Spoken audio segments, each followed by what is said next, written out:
is an extremely stupid blue jay.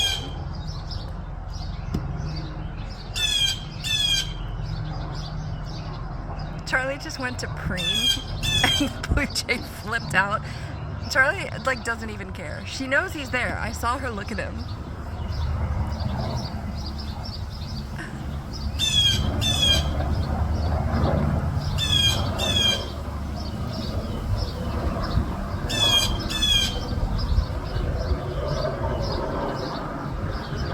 She's not gonna hurt you, dude.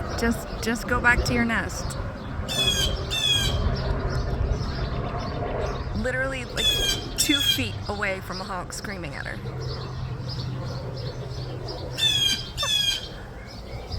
What are they thinking?